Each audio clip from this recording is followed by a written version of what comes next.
All right, here we go. Keeping it going on day one of the Breeders' Cup World Championship. So we did 4 races in the previous show. Now we're going to wrap up day number 1 with race number 10. That's going to be the Breeders' Cup Juvenile on the turf.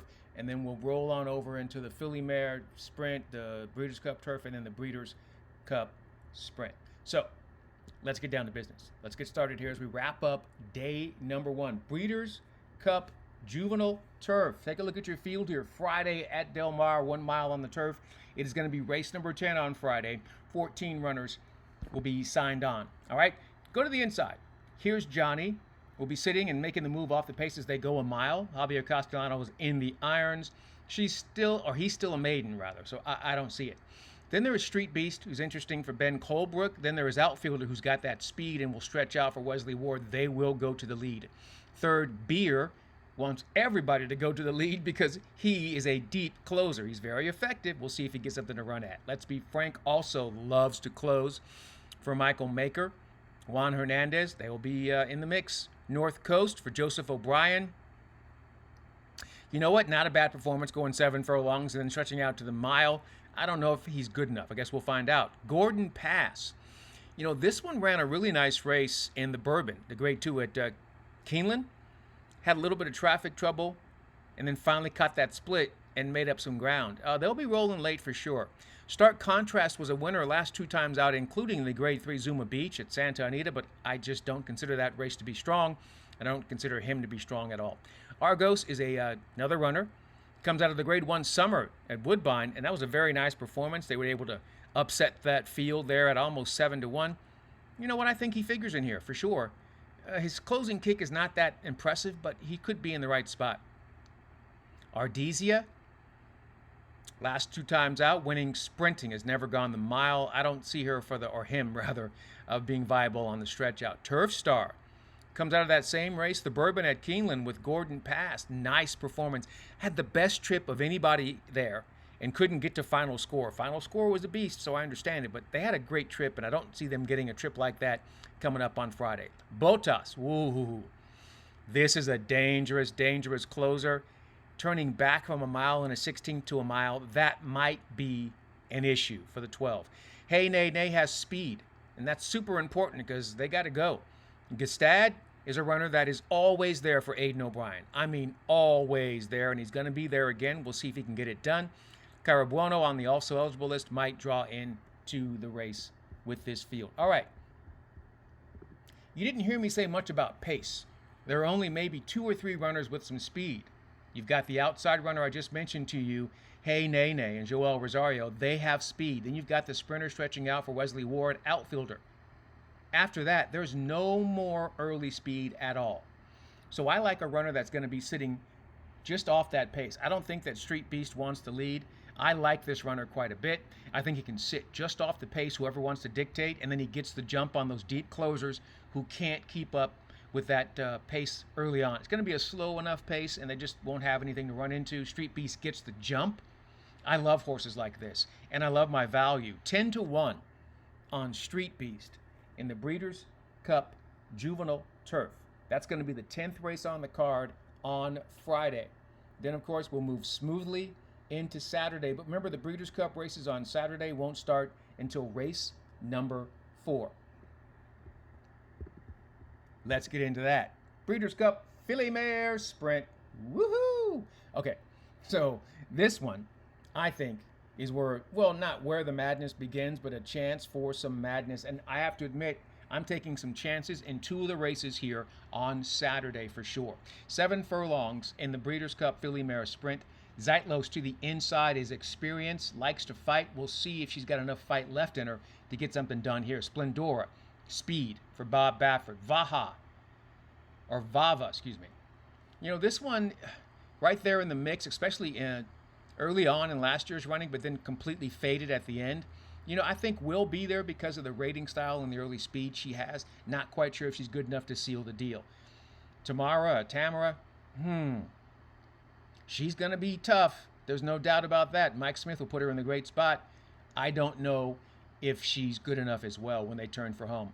Fée Blanche, Hey, these Japanese horses, you have to go back and watch the races. I don't think she's good enough. Sweet Azteca, wicked fast, will go to the front lead. Haul and Ice will be sitting just off of that. Not fast enough to go with Sweet Azteca, but quick enough to be there right behind. Hope Road, also going to be right behind Sweet Azteca. Ricci, also will probably be further back and will try to close and run them down. I think she's very live with Louis Saez in the irons. And then Praying was a winner going 6 furlongs last 2 times out. I don't think 7 furlongs is going to work out for her at all. So, Hull and Ice, Sweet Azteca, Splendora, not quite Hope Road. You know, Ricci will be close. Praying will be closer. What I'm saying is I believe Tamara's there to make sure to keep them honest, and then she'll try to kick into the stretch. I believe there's going to be enough pace in this race to set it up for, absolute madness. Joel Rosario, go get your money, bro. Zeitlos for Steve Asmussen, the 5-year-old daughter of Curlin. So I want to go back to last year's running of this race going 7 furlongs. She got a great trip, and she was kind of in the mix, and then she just kind of flattened out in the stretch. And I really feel like she deserves another chance at 7 furlongs. She has the best closing kick of any runner in this field. I like what she did last time out in the stakes race there at Keeneland, just sitting off of it and then trying to make the move. She'll get what I believe is more pace to run at in this race, and that's why I like her at this price. 20-1. Hey, they happen every year. I'm not even remotely surprised. 20-1 on Zeitlos. We'll probably get a higher price than that in that race. We move on to the Breeders' Cup Turf Sprint. This is actually going to be race number 5, not race 4. This is race number 5. We can do better than that. All right, take a look at what's happening on the turf, going 5 furlongs. Motorius will close like a freak. Reef Runner will try to close. Last time out, in the mix, you know what? I think he figures for sure. Arizona Blaze, yes, this horse figures and will be in the mix. Kadem, putting the blinkers on for the first time. Bring the Band Home, Speed. Governor Sam, pressing Speed, will be there right in the early flights. She's Quality, is a deep closer. European bred runner, not quite sure what to expect. Ag Bullet, Speed. Johnny V's going to go out there and try and dictate, but he has company.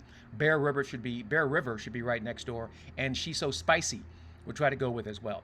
Bucanero Fuerte, this is another runner that's intriguing, right? Will be sitting and trying to make that move from off the pace. Invincible Papa, the Australian bred, obviously figures here. Then you have also horses to the outside. Don't know if they'll get in, but there's quite a few of them, and if they get in, then you can assess at that point. For what we're doing today, we'll deal with the runners we think will be there. You know, watching race replays, very valuable. I went back and looked at the Woodford from Keeneland back on October the 4th, and Kadem was so impressive. And what I like about it is not just the impressive victory there, but also the performance in the turf sprint at Kentucky Downs before that. In a good spot, just couldn't quite get it done, going 6 furlongs. They turned back to 5.5. He's a bit more effective. Now we turn back to 5 furlongs. I think he's even more effective. I love the way that Frankie Dettori rode this runner. I like the blinkers going on to make them a little bit closer because they were in a great spot last time out. 5 furlongs, they've got a great turn of foot. They'll run everybody down. 10-1 on the morning line for this runner. I like it. Kadem, that's the 4 in race 5, the Breeders' Cup Turf Sprint. We wrap it up with the Breeders' Cup Sprint. It'll be race number 6 on Saturday. This one, 6 furlongs on the dirt, 14 runners signed on. Copian to the inside. Going to be dangerous on the turn back for Richard Mandela. Mike Smith in the irons. They'll look to sit and run them down. Banishing, same thing. Turning back in distance, sit and run them down. Lovesick Blues, Giovanni Franco. You already know where I'm going, but we'll get back to that. Patriot Spirit has speed, will be dangerous. Big City Lights has speed for Richard Mandela. I think he's very dangerous. Dr. Venkman, you know, he's the consistent sort. He doesn't win enough for me, but he's consistent. He'll make his move. Imagination, not quite fast enough for Bob Baffert, but will try to make the move from off the pace. Nakatomi, not fast enough. We'll try and make the move from off the pace. American Stage, I think like the muddy track last time out, I don't think that he figures at all. Ben Tornato is speed. I think they're going to have to go and catch this one. But hopefully Mulligan can keep this runner company just to the outside. And you know that Straight No Chaser is absolutely going to go, go, go. And I think they'll have some company. Madhouse is quick as well. And what you're talking about, a little bit of speed, but with Emissario Armil in the irons, I think they'll show more speed than we probably expect. So what do I think? Well, I know the inside horse is tough. I also know that you have experienced runners like Dr. Vinkman, right? Nakatomi. Those are tough horses. But the speed of Straight No Chaser is really going to be tough to deal with. Hopefully the runners surrounding them don't wuss out, right? Hopefully they accept the challenge. You have speed. You have to go. I have to go with my man, Giovanni Franco. I think he is one of the most underrated riders on the West Coast. He always gives a good, honest ride. He's in the money a lot, and he wins. And I think that Lovesick Blues, you're looking at all of those turf races there, I think Lovesick Blues is actually a better horse on the dirt than on the turf. And I think this 6 furlongs, I think they'll get plenty to run at. I think Giovanni Franco will give them a great trip. And I love our horse at 10-1. I think we'll actually float up and get a better price than 10-1 on Lovesick Blues. And I think that's just going to be fantastic. You have to take some chances, and I don't really think it's much of a chance. There may be some other runners in the race that have more class than Lovesick Blues, but I think that this horse likes Del Mar. I think Giovanni Franco knows the horse, knows the course, knows this type of race. I think they'll get a great trip, and I think he's really sneaky. He's really smart and really sneaky, and I think we get inflated odds when he's riding good horses. That's my dude. I've been talking about him all year, so I got to go with him on Breeders' Cup, especially in a race like this where I think he has a chance. All right? All right, so that's the 4 races that we covered. That was the last race on day 1, plus the first 3 Breeders' Cup races on day number 2. We'll come right back, jump into the action, including a major change in the Breeders' Cup Classic. Sovereignty's not going to run in that race, and you all know it. We'll talk about how we deal with that and the other races coming up the next time we see you. In the meantime, in between time, until next time, I'm Ken Rudolph. That's how we do it here on Horse Race Bets. Breeders' Cup Bets. We'll see you next time. In the meantime, good luck and enjoy whatever you're into.